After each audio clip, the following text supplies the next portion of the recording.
ನವಲಗುಂದ ತಾಲೂಕಿನ ಶಿರೂರು ಗ್ರಾಮದ ಬಾಲಲೀಲಾ ಸಂಗಮೇಶ್ವರ ತೆಪ್ಪೋತ್ಸವವು ಸಾವಿರಾರು ಭಕ್ತಾದಿಗಳ ಮಧ್ಯೆ ಅದ್ಧೂರಿಯಾಗಿ ಜರುಗಿತು.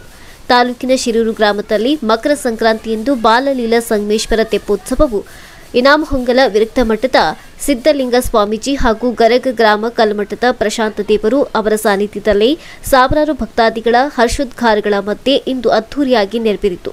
ತೆಪ್ಪೋತ್ಸವದ ಅಂಗವಾಗಿ ಸಂಗಮೇಶ್ವರರ ದೇವನಿಗೆ ವಿಶೇಷ ಅಲಂಕಾರ ಪೂಜೆ ಮಾಡಲಾಗಿತ್ತು. ಗ್ರಾಮದ ಸುತ್ತಮುತ್ತಲಿನ ಆಯಟ್ಟಿ, ಗುಮ್ಮಗೋಳ, ಬ್ಯಾಳ್ಯಾಲ, ಮೊರಬ, ಗರಗ್, ಲೋಕೂರು, ಬೆಟಗೇರಿ, ಹಾರೋಬೆಳವಡಿ, ಇನಾಮಹೊಂಗಲ, ಅಮ್ಮಿನಬಾವಿ ಸೇರಿದಂತೆ ವಿವಿಧ ಗ್ರಾಮಗಳಿಂದ ಭಕ್ತರು ತೆಪ್ಪೋತ್ಸವದಲ್ಲಿ ಭಾಗವಹಿಸಿದ್ದರು. ನವಲಗುಂದ ತಾಲೂಕಿನ ಶಿರೂರು ಗ್ರಾಮದ ಬಾಲಲೀಲಾ ಸಂಗಮೇಶ್ವರರ ತೆಪ್ಪೋತ್ಸವ ಸಾವಿರಾರು ಭಕ್ತಾದಿಗಳ ಮಧ್ಯೆ ಅದ್ಧೂರಿಯಾಗಿ ಜರುಗಿತು.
ಬಾ ಇಲ್ಲಿ ಮುಂದೆ ಬಾ